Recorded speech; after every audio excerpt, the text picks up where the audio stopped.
You've reached the Signal Watch, movies, television, comics, and more. I'm your host, Ryan Steens.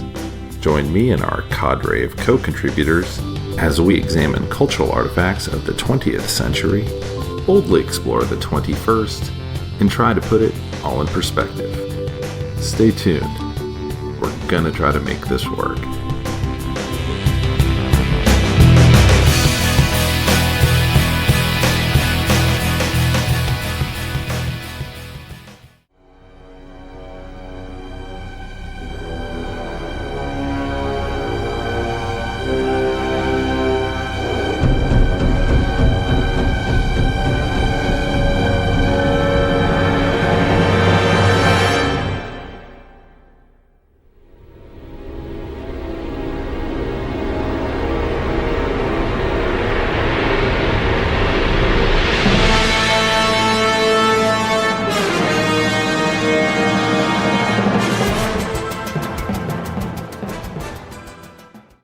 Hey everybody, and welcome back to the Signal Watch. As always, I'm your host, Ryan Steens, and with me this evening are Jamie, Simon. Hello. Hey, we're trying a new setup this evening, and Jamie is in another room in our house, and we're all on Zoom. So, if we seem, we seem discoordinated, it's because we are. It's because we are. Hello, Simon here. Just gonna keep saying that. And what are we doing tonight, Simon?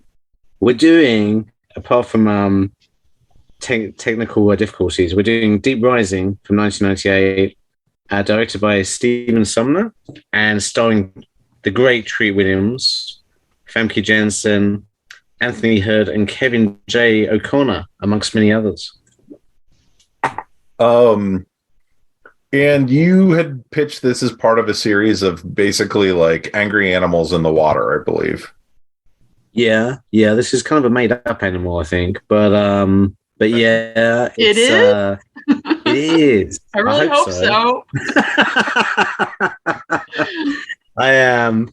Yeah, I've got a few questions about that myself later, but yeah, I watched this, I guess, at college. And just like rented the video, enjoyed it thoroughly, watched it quite a lot of times when I was a bit drunk, and it was probably the best way, let's be honest. And yeah, it's kind of like a favorite. I must admit, when I watched it this time, I hadn't seen it for a few years. It didn't quite work as well as I remembered because I was stone dead sober. But I still enjoyed it. Still fun. Still made me smile. But you don't have that many giant squid movies, really. There's only this and Beast, I think, Peter Benchley's Beast. I was trying to remember while we were watching this what the monster was in Grabbers. That was an alien. Okay. Yeah. So that was like a kind of weird, cool. Can't even remember what it was, but it was kind of like a weird, almost like a sea anemone, but like an animal, wasn't it? That kind of jumped on your face. But you're right, it had loads of tentacles. Yeah, that's all I could remember was tentacles, and so that it felt vaguely familiar from that. Jamie, you watched it with me. Any first thoughts that you'd want to convey? Well, okay, watching this on the heels of Deep Blue Sea, this is kind of what I wanted Deep Blue Sea to be. Oh, that's good. That's interesting. It was winking at the camera, not hugely, but it knew what it was. And that's a problem I think Deep Blue Sea had. It didn't really know, or it didn't convey to the audience what it was. Well, Deep Blue Sea was like a stupid guy thinking they're clever. And yeah, just a stupid guy enjoying being stupid, really. Yeah, I mean, it had obviously all the 90s action hang-ups of, oh, well, the cast is all dudes. They tried to be a little diverse. So, I mean, it does take place in like the South China Sea. Yeah. Which I kind of expected more Asian people in the cast, to be honest. But they all got eaten at the start. Right. Well, they were all on the cruise ship. Yeah. But I did, yeah. Sucked down the quarter. Yeah. But then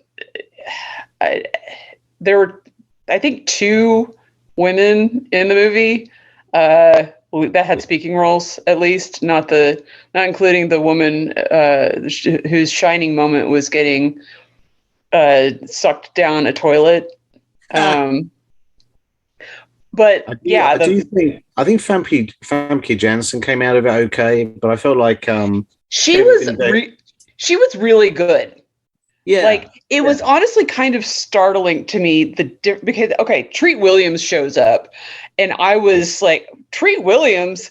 I, in my mind, didn't have my time frame right, and I was thinking that he had already transitioned over into like Hallmark movies, which is what he's doing now.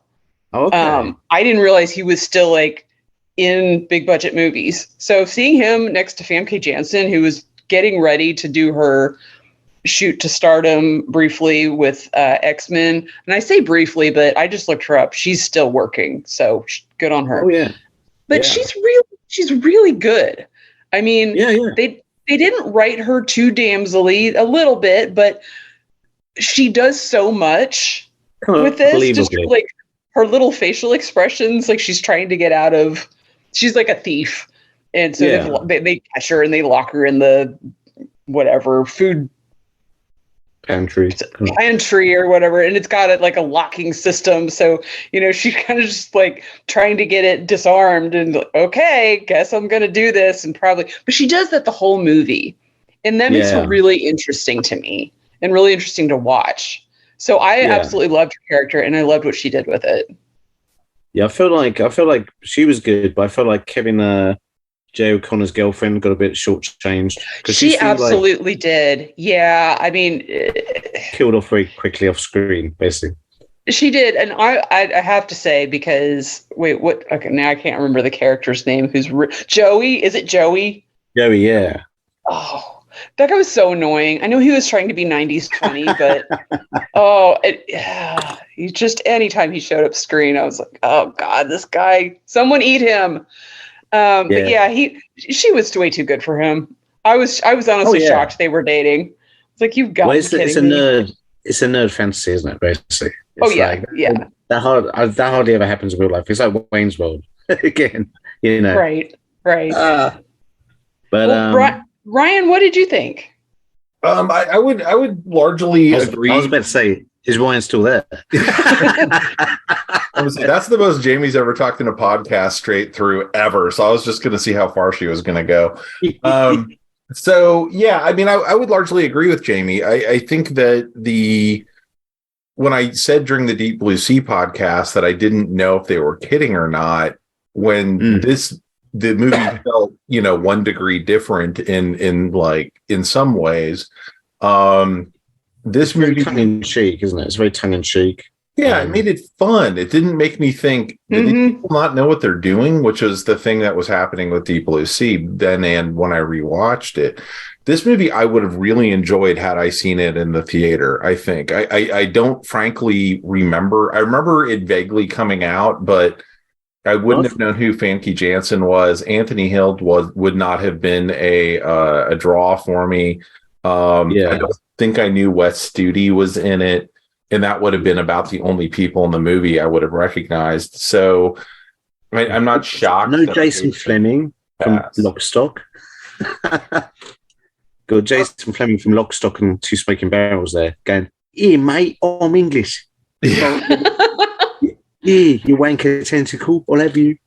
But yeah, I mean, it was a smart move to have most of the survivors be the terrorists, because you really didn't care if they got killed off. No, they're all kind of dicks. So I mean, there were let's be honest, there were plot holes all over this thing, but I'm not even going to go into them because I had fun. Yeah. Well, what's the scene that sums this up for me, which was what Ryan was just talking about, is where I think Wes Studi and Kevin J. O'Connor are kind of running away, And he goes, "How do we slow them down?" And he goes, "We need food or baits." And he shoots him in the leg and runs off. And then later when he bumps into him, kind of getting eaten, like, Westhue's kind of getting slowly eaten. And he still tries to shoot him. He kind of gives him the gun. With his last bullet, and then he can't kill himself. Yeah, and that was great. I thought that was just like really well done. Well, probably worth doing a quick plot synopsis since we're in the third act already. Right. Sorry. So yeah, this film is about a small light boat crew in the South China Sea that has been commissioned by a mysterious group of very testosterone-driven, angry men who just clearly would not actually be able to tolerate each other without murdering each other within 5 minutes. And they are en route to a cruise ship that is on the South China Sea, and it is they don't say it, but it's basically the idea is it's the Asian version of like the most Titanic. It's a super fancy ass cruise ship. And as I said to Jamie, Poseidon Adventure as well. I was thinking. Oh yeah. They actually start doing stuff like having to swim down stairwells later. So. Yeah, I did turn to Jamie when they were first showing the interior of the cruise ship before everything goes sideways and said, "I think it's possible to have too much entertainment in one room." Oh, it's absolutely bananas. I mean, it's wall-to-wall people. There's competing shows every 12 feet. And my favorite part is they're like twirling fire and shit on a boat. Yeah. Okay, if the giant squid doesn't get you, the fire will. All drinking. And all drinking. Yeah. And it's like, and isn't there a storm as well, kind of? There's a bit of a storm as well. A storm is occurring. They're driving through a storm, and that's how we meet our heroes. Treat Williams is John Finnegan, and he's got his mighty crew of Kevin J. O'Connor plays Joey Pantucci, which is the most 90s character movie name ever. Sounds like he's in Friends. Yeah. And they're so it means their radar's not working particularly well, and they end up running into a speedboat that has come off. So basically the idea is the big cruise ship is not a front, but basically they figured out they don't actually have enough money. So the ship's owner, Anthony Hild, is going to have it get blown up. He's going to collect the insurance and piss off, and he'll pay off these quote unquote, we're going to use terrorists because I don't know another word for what these guys are supposed to be. Mercenaries, maybe. Mercenaries, that's perfect. And while this is their plan is getting set into motion, which Hild has taken some liberties with. What they didn't count on was a giant tentacly sea beast that's very CGI. Very CGI. The ship. But you don't know that's what it is at first. And I do want to give credit to that because definitely. It's a bit Tremors, isn't it? Mm-hmm. Because I was like, because, first of all, you think it's a bunch of kind of worms with teeth. But then, of course, at the end, you find out they're all attached to something, which doesn't make any sense because those tentacles are going down miles and miles of corridors. And they're very sentient. And I'm like, I don't think they would be in real life. Yeah, they make an illusion that it's based on something in real life, but did I look it up? No, I didn't. I did. So he does mention the, I think it's Atoya, which is, sounds like a pop star from the 80s, but essentially, worms, big kind of worms that do actually suck their victims dry. They live on the seabed, and they're kind of pretty gross. But obviously in real life they are just worms. They're not attached to anything else. Can I say that my favorite part about this sea creature is at the very beginning of the movie? It's POV. They're talking about the creatures that live in the deep, deep, and they just have it. Obviously it's not showing it because it's from its POV, but the noises that it makes underwater. It sounds like a cross between a tiger and an orangutan. Well, I was also like, I think when Famke Janssen first goes outside on the cruise ship, you kind of hear it in the distance, and I'm like, yeah, you hear hang on. something. Well, isn't it? Well, A, isn't it underwater still? And then B, would it have vocal cords? Yeah. I mean, that's kind of my point. They don't. There's no such thing as the shriek of the shark, right? I mean, no. It's the Jaws 4 problem, isn't it? Where it's like it starts roaring. You're like, right. What is in there?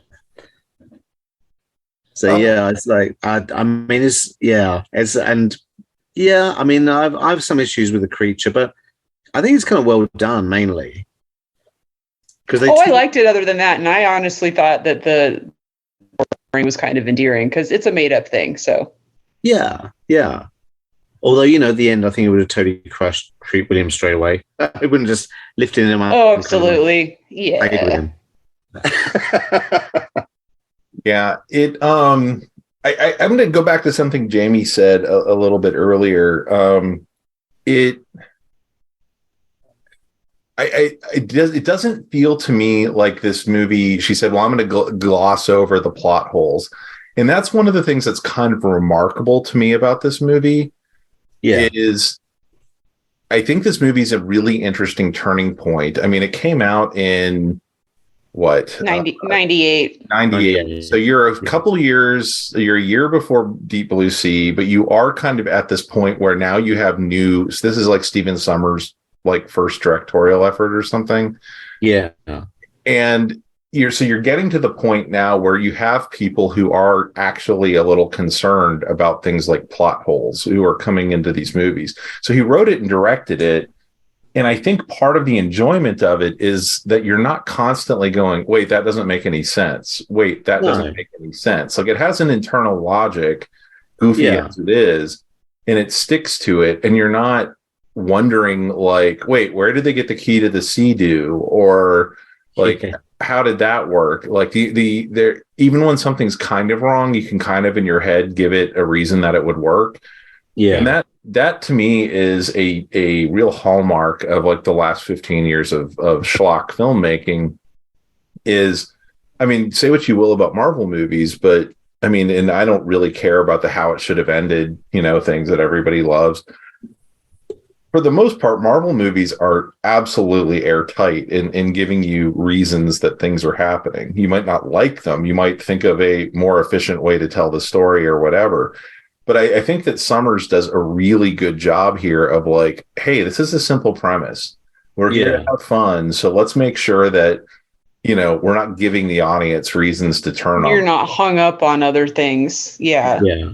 Well, there's I mean, like Jamie said, there's loads of plot holes. Like, I mean, where they find the bodies is like a long way from where they find the creature at the end, and it's like surely the ship would have sunk if something that big had ripped through the bottom of it. But you don't kind of care because they're like, the kind of survivors or the mercenaries and Treat Williams are like, we have to get to this place.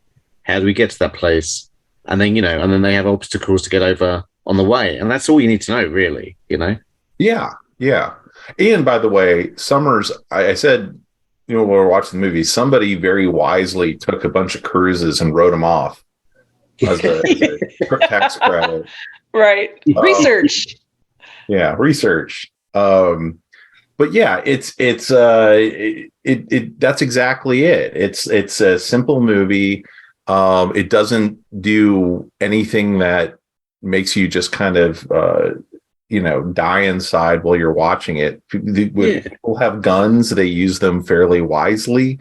Okay, that's another thing I wanted to talk about. A little bit Predator, a little bit Jaws, a little bit Aliens. All can I talk about their unlimited supply of ammo, though?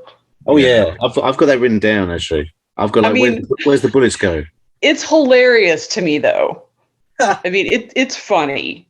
Like Also, when they first start firing, I think they just a firework goes off and it scares them.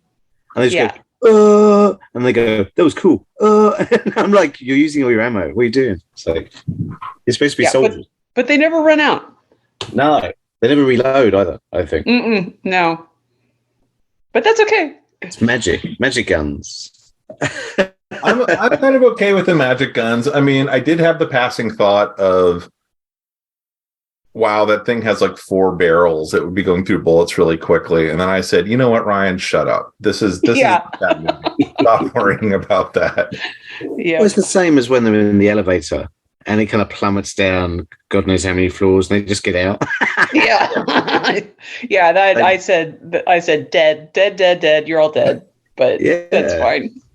It's an action movie. The door blows off and they're just like, whoa, that was a bit close. It's like, come on. But yeah, I mean, it's just, and it's that kind of, like you said, it's that kind of movie. It's like, it's not even Die Hard where you have to kind of go, this could, or at least the first couple of Die Hards where you go like, this has to be kind of fairly logical. It's just, it's just having fun. Mm-hmm. Well, and we're talking about not nitpicking, and here I go. I thought when the person coming in to sabotage the boat, I thought they turned off all of the electricity, and yet there's random electricity in the boat. So, like in the elevators, in the signs, in the dining halls. Didn't they just knock out the navigation? That's right. Yeah. Oh, they did. Is that it? Yeah, okay. The nav computer. Yeah. All right. I thought they got rid of everything. The way that the graphic was displayed made it look like they were just taking out everything. So this made me laugh as well because this is really 90s. Because this is like basically what we've talked about before, where they kind of do computer jargon, which doesn't really make any sense. But I love this because I wrote it down because it stood out to me. It said, we have a complete mainframe meltdown, all thermal and laser imaging generating a negative white screen response. Wow. I can't even say it. But yeah, there's one guy just blurts that out to the captain. That's a mouthful. Go, yeah, okay. Our floppy disk fell out. Yeah, it definitely is it's a pre-Google movie. And it definitely is from before when anybody would have actually known. And that's the thing is I like you would have thought like Hollywood would have had some consulting company that they could just call and say, this is what we want to have happen. What would you want to say happened here? And instead they just fill it in with things like that like there's no such thing as a mainframe meltdown. Like you could say the mainframe crashed. That would make sense. And I guess you could describe that as being a meltdown, but you wouldn't know that unless you were actually like downstairs with the mainframe dealing. Yeah, you could be like, oh, it's a networking error. We're the Cat 5 might have gotten damaged. I mean, there's a million reasons it could have happened. But yeah, it's and I don't know what a white screen response is other than they don't want to show the blue screen of death from Microsoft. Oh my God. So it's the same as Treat Williams' boat later, where he's got that kind of like remote control guidance thing. So where did that come from? Like, it can drive itself. It's like Knight Rider. I will say, not knowing what movie we were watching yet, when they first showed him like in his huge cockpit chair with his joystick driving a boat. Han Solo. Yeah. I was like, you drive? I had to stop and think, do you drive a boat by joystick? I was like, wait, no, you don't, because there's no up and down. Yeah. He, more than anyone else in this movie, was winking at the camera. Yeah. Oh, yeah. Including all 4 of his lines that were exactly the same, where the first time he said it, I was like, that's generic. It was like, oh, what now? Or something like that. But he said the same thing every time. The second time I said, is that a mistake? The third time I thought, oh, come on. But then the fourth time was at the very last line of the movie, which I was like, tip my hat to you, sir. Yeah. That really worked for me. Well, he's basically, they basically, you can tell they wanted Harrison Ford, and Harrison Ford said no. But they went, we'll just play like Han Solo. Like I've got a bad feeling about this, type thing. Oh, he did actually say that, didn't he? He did, yeah. I mean, do you know how many people probably had that script before Treat Williams had it? Pretty hundreds. Yeah. I guarantee I think I literally the second guy in the pile. I think I literally read yesterday that definitely Harrison Ford was that big one they wanted, but I think they offered it to Kurt Russell, Tommy Lee Jones, a couple of other people. Oh, I didn't think it was can't written imagine for that level of actor in this movie. I thought this was No. written for Kurt Russell when I was watching it. Like, it felt very Kurt Russell to me.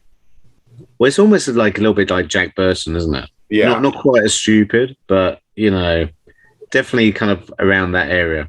I mean, you could just imagine him going, "What now?" I mean, yeah. What the hell's that? yeah. What the hell is that? Yeah. I'm not gonna. I mean, and Kurt Russell would have been funnier just because he's Kurt Russell, but even Ron. Be Captain Ron. God, I forgot about that movie. And between that and Overboard, maybe he's like, enough boat movies. Yeah. I get seasick. Yeah. But I remember this coming out. So I remember actually saying, I said I kind of had it on video, but I remember originally seeing it, a big poster for it in the window of my local theater.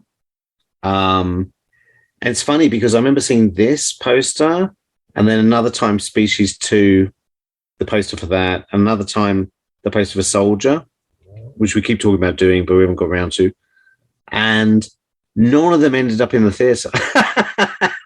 So I think what happened was the theater was sent these posters, put them up, and then I guess the distributor went, "Nah, it's not really worth showing. Just send it straight to video." So I kept seeing all these posters going like, "Oh, I want to see that. Where's it gone?" And they were like, "Oh, we're not getting it anymore."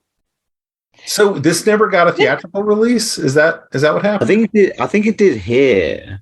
Okay. But I think it may not have in England, which is a sign that back in the day was a sign that it bombed here. Yeah. Well, I mean, I was thinking it was weird because we were seeing a lot of movies around this time. Mm-hmm. And a lot of previews, even if we didn't see the movie. And I do not remember, I've never heard of this movie before. Yeah. I feel like I kind of picked up the video only because I'd seen the poster. I don't remember seeing it advertised anywhere. So I went into it pretty blind. I mean, myself. if it did come out in the theater, it was out for maybe a week or something. Because it did flop badly because it was, the budget was 45 million, which is actually pretty big for what it is. And it made 11 million. Ooh. Yeah. Oh my God. So it totally died, really. So I would think it came out. I think it came out. It was like number 8 the first week in the charts, and then it just fell out the chart. So yeah, I'm sure whatever screenings it did have that first week, they were all pulled the second week. Yeah, it's funny because Jamie's right. We were going to a lot of stuff. We were very in tune in '98. As to what was coming out. I mean, unless it came out like the week we graduated or something, but it could have been that May. We had a lot going on. Yeah. But at the same time, one of the things that'll end up coming up over and over in this podcast is kind of the slew of like Leviathan and Deep Star 6, and none of which I saw, by the way. But they all kind of looked the same to me.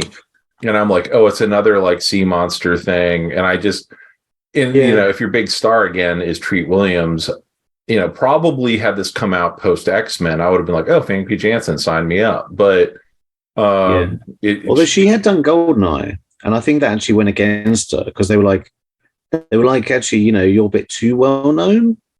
So they kind of, I mean, that sounds stupid, but they kind of didn't want her because they were like, she was so associated with Bond. Because they hired Treat Williams. Didn't want him outshone. I don't. I mean, they immediately throw her into a Bond girl dress. So yeah. I don't know. I mean, I did not know who she was when I saw Goldeneye. Like I didn't make the connection until well after I'd seen X-Men that was the same person. I think we were rewatching Goldeneye and I was like, holy shit, that was Famke Janssen all along. See, being British, I knew her from Goldeneye pretty quickly. I was like, I know her. But yeah, it's like, well, and Anthony Heard, when he turns up, you don't recognize him at first, but then his voice, you're like, oh, that's the Doctor from Silence of the Lambs, who used to like tease Lecter. Yeah, no, Oh I God, that's recognize. where I know him from. Yeah. Oh, it was killing me. Yeah. He was just that guy. I was like, who is that? And then I never looked it up. Thank you. And it's kind of playing a dick again, you know. It's like Oh, he's just creepy. I mean, he doesn't even have to try. He's got beady eyes. He's got beady eyes. Little beady eyes. He's got broken I'm glasses. going to briefly pause in defense of the character Jamie does not like, the Joey Pantucci character played by Kevin. Go for it. See, I agree with you because I know he's annoying sometimes, but I think sometimes he's actually genuinely quite funny. I think that they understood what they were making enough to know at this point, this character is an archetype in 90s film. I mean, this kind of like surfer, stoner, all-purpose kind of loser guy who's kind of the comedic relief.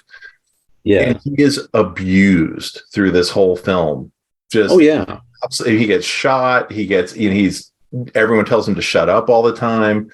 He is there as the punching bag intentionally for this film. Like, I think this was a joke that doesn't necessarily land perfectly, but there's no way that wasn't the intention of this character. And I kind of enjoyed like, oh, okay, I see where they're going with this. Like, this guy is just going to keep, and he will absolutely be the only guy who survives at the end of this movie. I kind of died inside when he comes they out. were on the beach and he's like, "Hey guys, I made it. Wait for me." I'm like, oh Jesus, no! Why couldn't you've gotten eaten? Well, I mean, yeah. I mean, he became, I guess, after this Stephen Sommers kind of lucky charm, because I think he's in all his films. Yes, pretty much that's all he does is show up in Stephen Sommers films. Yeah. But you know, I mean, there's a couple of bits that make me laugh. I mean, he is kind of annoying as well. I get it, but I mean, I do love that bit where he's with Treat Williams and he's like, they've just escaped again, and he's like, so where's the parts, you know, for the boat to fix the boat? And Treat Williams goes, oh, I kind of lost him. He goes, what do you mean? You lost him?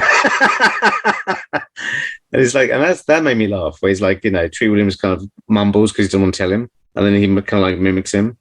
So, you know, there's good stuff in there, but it's just there's a lot of him, I think. That's the problem. Yeah. You know, they could have cut back a bit. The character of Layla, Jamie had mentioned earlier, who gets sucked out of the boat early on, that completely shocked me. Yeah, same.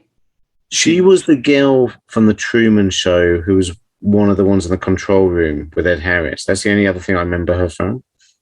And that's about all she did. If you go and look at her IMDb, she has this period of like doing like one episode on a TV show on all these different TV shows, like as, you know, Betty, you know, person at counter or whatever. And then she has like a year where she does Truman Show and this and like one other thing. And then she's back from TV stuff. And then 2007, she disappears. And I am always fascinated by the people who just disappear. I tried to track her down, and this time nothing, just absolute no pings off the internet radar with Una Damon, which is her name. And I was a little surprised.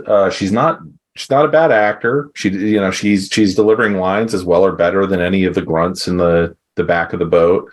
She's very attractive. Let's be honest though, like the timing on this, roles for women have gotten a lot better and a lot, you can stay in the business a lot longer. Yeah. But I mean, once those roles dry up, it takes a lot to keep going to auditions. Yeah. Well, also, she probably wanted a family. I mean, I'm not just saying that as a cliche. I mean, you moved to different parts of your life. I mean, she may have found something else she liked better. Yeah, I think she gave it a good 10 years and she was kind of where she'd been. And anyway, I don't want to mourn the career of Una Damon. I don't know what. She started off pretty badly in this though, but I think that was just the script where she's out on the but he's playing cards in his computer card game. Yeah. And she's like, Finnegan, you bastard, come and help me. And you're just this is oh dear. Is it like some old kind of like sketch or something? I liked that though. That was what I can go for different kinds of like dumb cliche comedy stuff. But I was like, okay, I know what this is. He's the kind of like cad of a captain who still has a heart of gold. Yeah. And but they're clearly mercenaries themselves because we ask no questions if you've got cash or whatever. Yeah. And so I kind of, I mean, I knew it was hokey. I absolutely knew it was hokey, but hey, this is the same hoke that he brings to the Mummy and absolute nails, right? Yeah, that's true. I mean, like, and I that's why I think this is actually his best film, because I feel like it's almost like he didn't get. I mean, it sounds crazy to say it, but he didn't get carried away too much with special effects. No, which there are a lot of CGI in this, but not half as much as there was in the Mummy sequels and stuff. So I feel like you're teased a lot of stuff early on, like floorboards flying up and walls crushing before you actually see anything, which is kind of well done. Yeah, he's clearly a film student, clearly watched Jaws and said, you don't show the monster till way later. Yeah. Deep Blue Sea, absolutely. In the first 2 seconds, they're like, here's the sharks. Well, and something else I think this movie did really well was now this came out before Deep Blue Sea, but I'm watching it 2 weeks after Deep Blue Sea.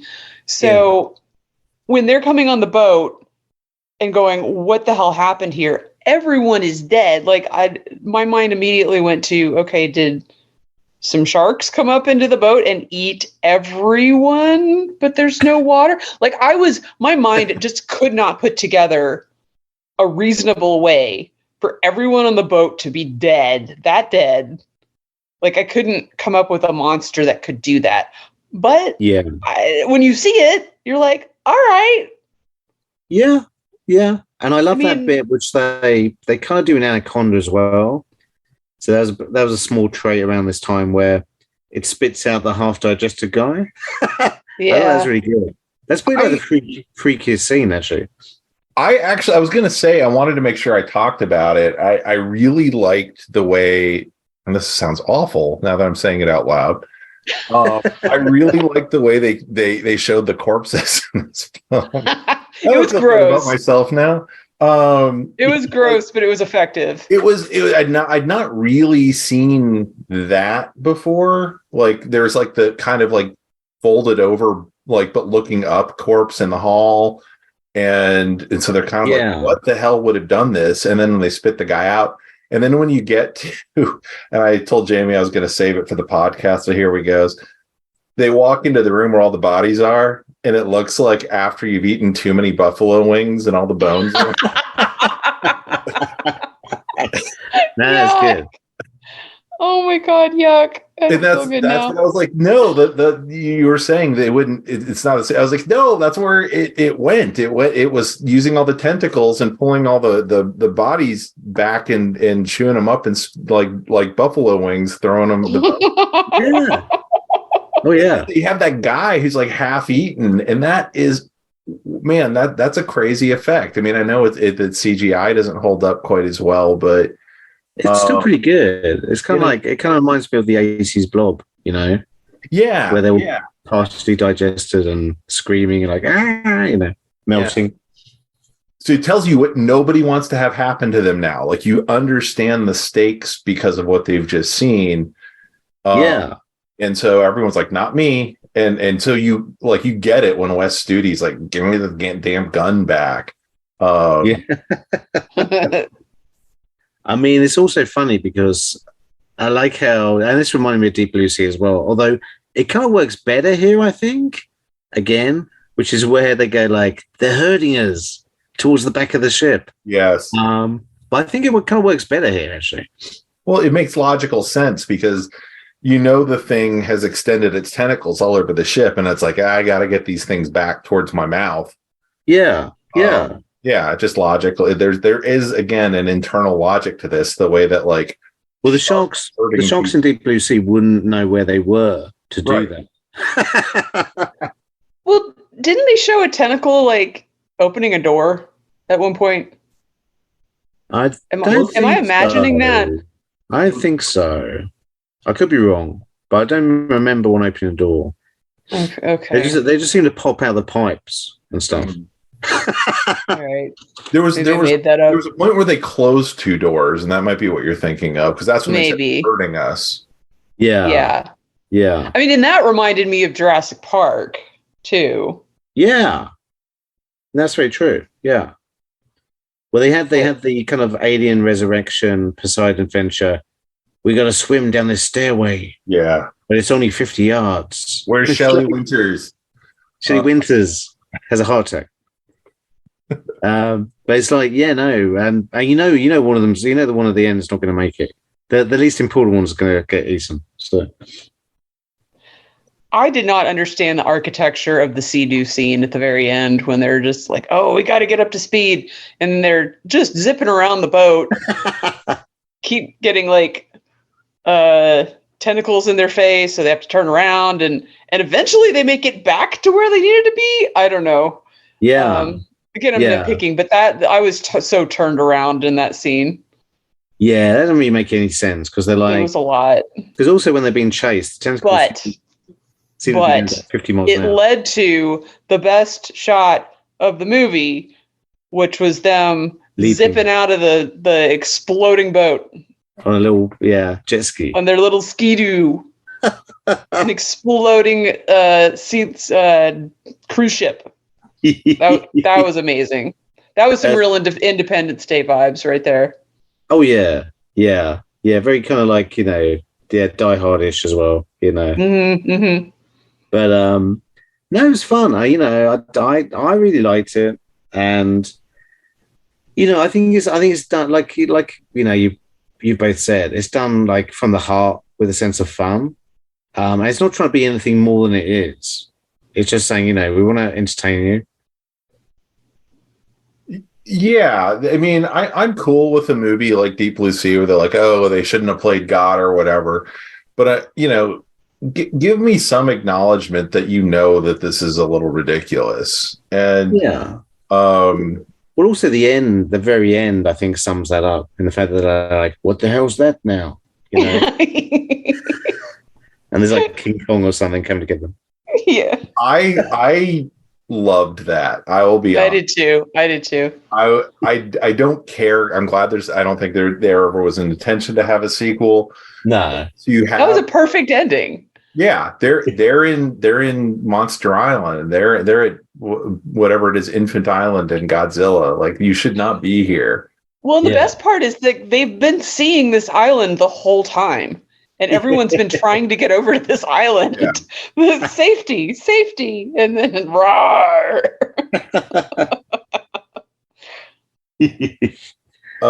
I will say you can also tell it's an artifact of the 90s in that they've just been through massive trauma. Well, I mean, so no one deals with any of their trauma at all in this movie, and that's fine. Joey does shed some tears over his eaten girlfriend. The love of his life. He pauses, takes a breath, takes off his glasses, and puts them back on. Gets back. So you can see him crying. Yeah. See, that's a 90s man. 90s. That's what we need. A couple of tears. Then you put your goggles back on. But yeah, Famke Janssen makes it to the island, and she's like ready to get down in the sand. She really is. Like, they just witnessed how many people were on that boat? Thousands. Yeah. Just getting completely demolished. And she's like, vacation. I mean, yeah, they're alive, but they're also stranded on an island. Like, a whole new set of problems. Yeah, exactly. Yeah. The next film would be her and Tree Williams trying to have a relationship while also surviving on an island. It'd be like Castaway with Oliver Reed, but Tree Williams. Well, surviving Joey as well. Yeah, he's like the pet monkey, basically.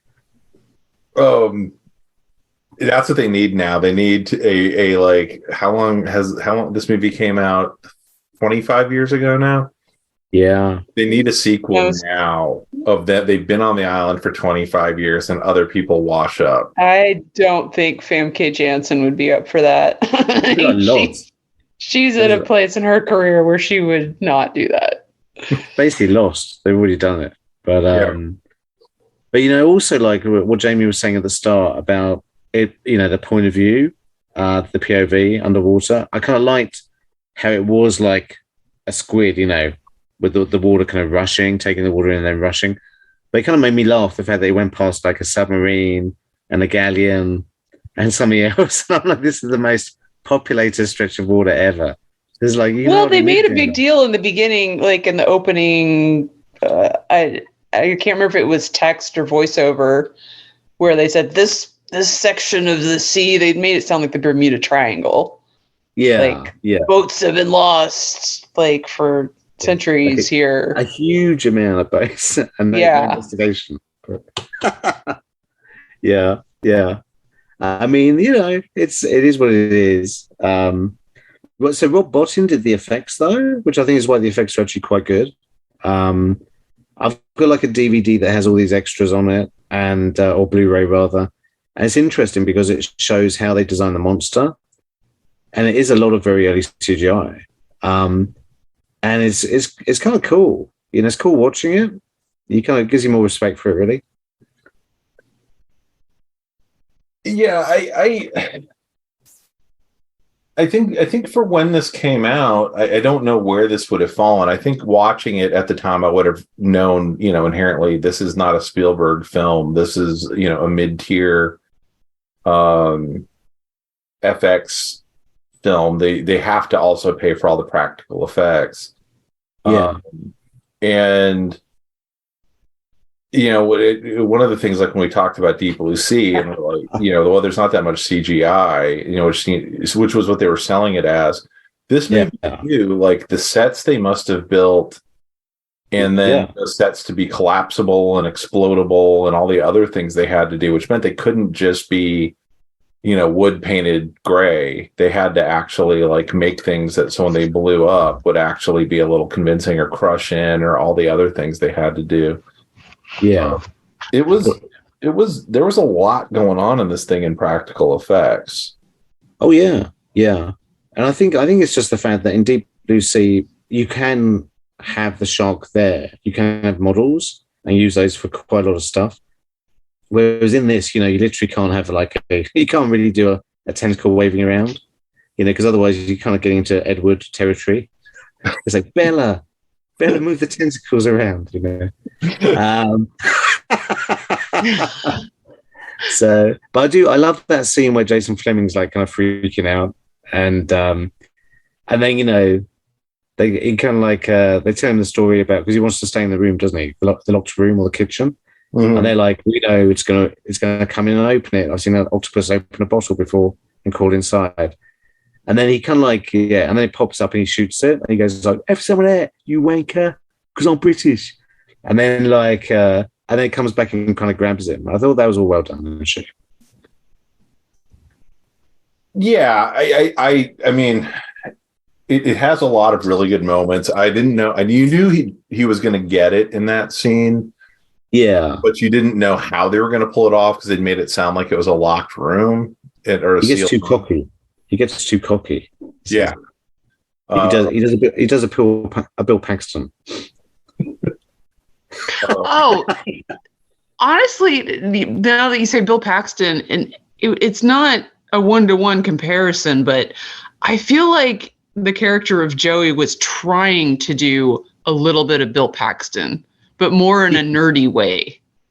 Yeah. I feel like that's what he felt his role was in the movie. Yeah, which kind of was. Yeah, well, he's always going to have a smart line, but yeah, and most of them aren't that smart. I mean, he had his moments. I mean, I quite liked in the lift where he's like, they're like, "What's that?" And he goes, "I think it's Girl from Ipanema." Stuff that, like that. I did like the elevator scene. Yeah, I mean that joke's been done to death, especially with that song. But I still love it every time. Yeah. I I do agree with you though, Jamie. Like, I remember the first time I watched it. I think it's kind of grown on me a bit since, but the first time I watched it, I'm like, he'd be dead. There's no way he'd pop up like the next morning, going like, I got shot, but I managed to hang on to this bit of wood or whatever. I've come to cock block you. The bit that the bit that totally doesn't work is there's the character of Mamuli, who is potential rapist. Potential rapist. He likes women. That's his thing. He wants you to know that, like every scene. It in today's context now, it just reads as this like majorly overcompensating, and you're waiting for the bit where he's like, I love men, like in his moment of confession or whatever. I don't know why they thought that was clever or worked, or that it's not completely insane to have a character just staring at a wall of porn for a full 2 minutes of a film. Well, that ages it really, but it's like if this was a harder film, like an R-rated film, he'd be the one that would probably try to rape Famke Hansen at some point, and then probably get eaten before he gets a chance to. Yeah, you're probably right. Yeah, if this was a horror film, yeah. God, that would have been gross. I'm glad they didn't do that. But because this is more PG or 15, it was like more like, yeah, he likes women, but he's actually, he's kind of a bit rubbish. Or he's, because there's I don't even remember how he died. So he died pretty early. He gets dragged off between the pipes. He keeps hitting. Oh, that's right. That's right. And then the Aussie guy who gets seasick. And then there's the big kind of, I guess, black African guy who's, don't know, does he have any traits? He's handsome. That's his. Oh God. There's the guy who smokes. Well, the guy who gets the axe through the head is Djimon Hounsou. Yeah, he was in other stuff. He's been in so much. He started out in a Janet Jackson video, but I mean, he's like in Amistad, but he's been in Marvel movies too. I mean, he's been in Shazam: Fury of the Gods and Black Adam. Right. Year. Oh wow. Yeah, I was shocked when he showed up, but this was still early on in his career, so I shouldn't have been that shocked. He's pretty fresh-faced. He was very like, almost like the actor version of Seal around this time. This kind of in everything, briefly. And then Wes Studi, I think he does a good job. He's like the kind of mercenary, I guess, captain who slowly gets out of his depth. But yeah, I'm trying to think who else was in it. Was there anybody else we're missing? Oh, so the captain of the actual ship,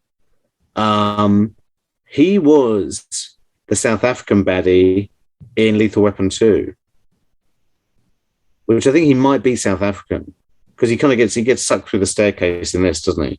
But like he's the one that's like giving all the racist stuff in Lethal Weapon 2, like diplomatic immunity. Yeah, it's been a long time since I've seen Lethal Weapon 2. I'm struggling. He did look familiar, but I couldn't place it at all.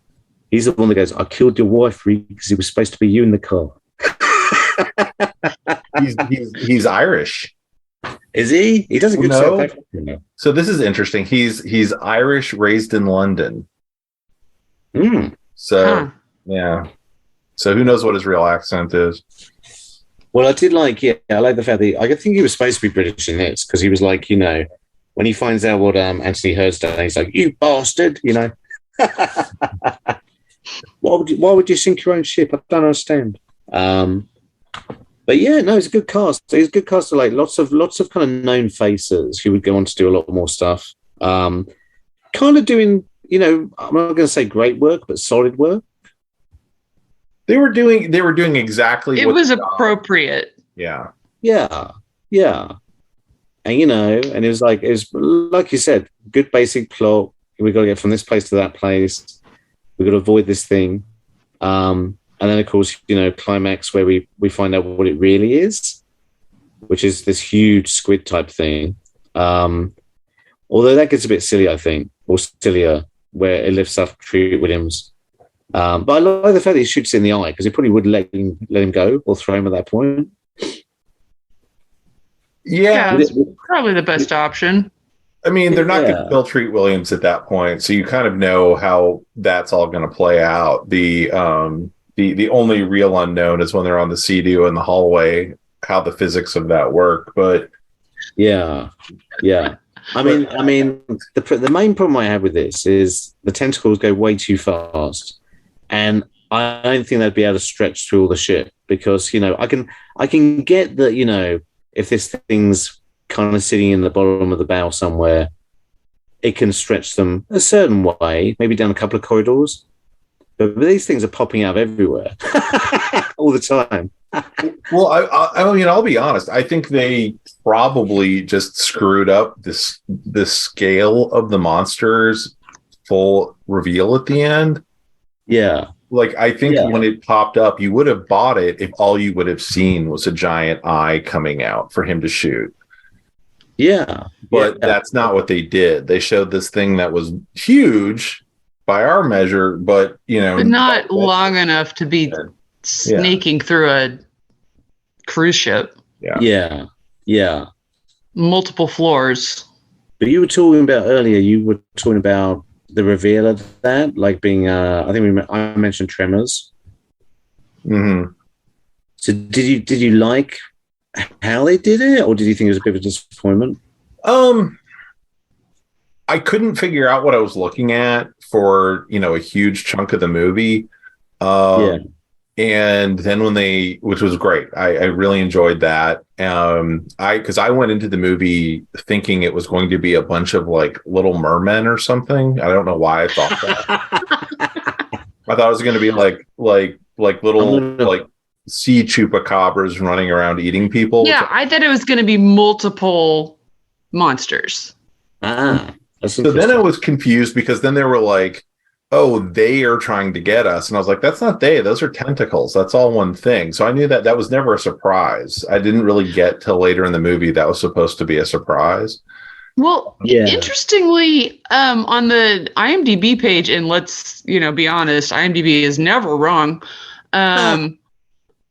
The synopsis is blah, blah, blah, hijackers, only to do battle with a series of large-sized tentacles man-eating sea creatures. Yeah. So whoever wrote this... Well, I don't think even Stephen Somner really knows what it is, because like I've tried to look up what this was, like in the film, what's the creature, and you always kind of get a link going to these worms, which do exist in real life, but you're like, well, it's not that though. But they say it's a mutated something. But that's a different creature. I mean, I was more saying like from the implication that there were multiple of these things. You don't see them, so that that theory is a little hard to buy, but it would explain how it managed to get all over the ship. Well, if that were true, if there were more than one of them, but because when I first saw it, I thought it is a bunch of big worms, like this kind of man-eating worms or whatever. But then pretty quickly, like you realize, well, they wouldn't have been able to like stop a ship unless there's, even if there's lots of them. So, and they, they are obviously tentacles. You see that pretty quickly. So also, the timing on that was just impeccable. The fact that he got the ship the exact same second that it was sabotaged by the saboteur. That was remarkable. It was down in the South China Sea, baby. Yeah. Let's sync our watches. Maybe originally he was working with the terrorists, and then they had a falling out. It might be, yeah. So I honestly can't think of anything else to say, except I think at the end of Deep Blue Sea, was it LL Cool J went, who ordered the sushi? I think at the end of this they should have said, who ordered the calamari after the ship blew up. Keep it going. Keep the theme going. Yeah, I kind of thought there wouldn't be a ton to talk about with this movie, as there often isn't if you're not absolutely shredding something apart. Well, yeah, if you like it, it's kind of harder to really Yeah. comment on stuff. And we often Also, say, it's very straightforward what's happening. yeah, but we often say like, oh, this would be a good one with beer or whatever. And I think Deep Blue Sea is definitely a movie where if you're going to watch it, that's your best case scenario. Yeah. I think that this one is that, but it's also in a kind of ideal would be a good, like if you've got like a 13-year-old and you're trying to get them into the idea of horror, or younger than that, into the idea of horror. This has enough of that, but it's not actually scary except for like in 2 beats. I would agree with that because I hate horror movies and I really enjoyed this. It didn't feel like a horror movie to me. It felt like action with some gore. Yeah. Like kind of sci-fi actiony with a bit of gore. Yeah, like more Aliens or something, but not as scary. Yeah. Well, it doesn't go dark, does it? It never goes dark. It No. kind of keeps it pretty poppy and bubbly. Yeah. Yeah, and that's part of it, of like not letting the characters ever sit around feeling sorry for themselves at any point in the movie. I was going to say exactly the same thing. I'm like, that's why nobody ever mourns in it. It's like, right. Like if you just actually stop to think about what is happening here, it's too depressing. So. But yeah, no, I was genuinely surprised. I didn't know what to expect, and I did check in with Stuart before the movie, and I said, don't tell me too much, but I am watching Deep Rising, this evening for the podcast, and he said, think Tremors, and I was like, excellent, okay, you've set the bar for where we're going. That was pretty much all he said. So, and I would agree with that assessment. Totally. I think Tremors was a big influence. Yeah. I mean, in general, but definitely on this, a little bit of Jaws, like I said, a little bit of Aliens, a little bit of Predator, all mixed together. And, it kind of works. It's kind of good fun. So next week is Deep Star 6. And Leviathan. Oh boy. All right. I signed up for this. I didn't. Yeah. We're stuck in a rut now. We can't get out of the late 90s. All right. Well, we'll be back soon. Simon, thank you so much. I really enjoyed this, and I hope everyone listening did too. Before I sign off, if you've listened this far, it would be great if you're enjoying the podcast and you're just, like everybody else says, like, share, subscribe, whatever the thing is. But we'd love it if you like this. Maybe someone else might like it, and especially if you have a pal who likes Deep Rising or Angry Animals. Please share it around, and we'd love to also hear from you over email or anything like that. You're all very web savvy. I'm sure you can figure out how to contact us or comment. So do feel free to do so. Our primary accounts, although we do feed out to other places, are on SoundCloud, at YouTube, and then, of course, at signal-watch.com. So we'd love to hear from you and have a little chit chat. And aside from that, thank you all so much for listening. Thanks. Bye. Bye. Thanks. Bye-bye.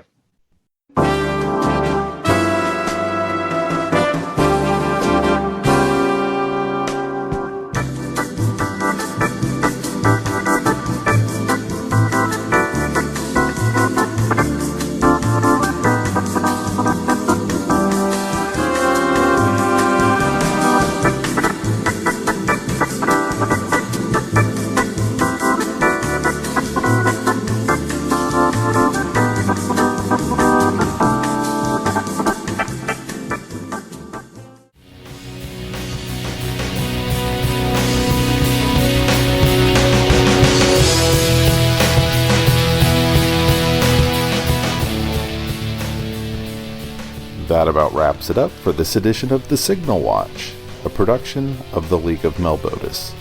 Thanks for sticking with us. If you enjoyed the podcast, we invite you to drop on by the Signal Watch blog, where you'll find write-ups of a wide variety of movies and more. We'd love to hear from you, so find us online and let us know what you think. Whether you prefer email, blog comments, or social media, we'll be happy to hear from you. We'll be back soon with more exceedingly high-quality content. So, until next time, God damn it, babies, you've got to be kind.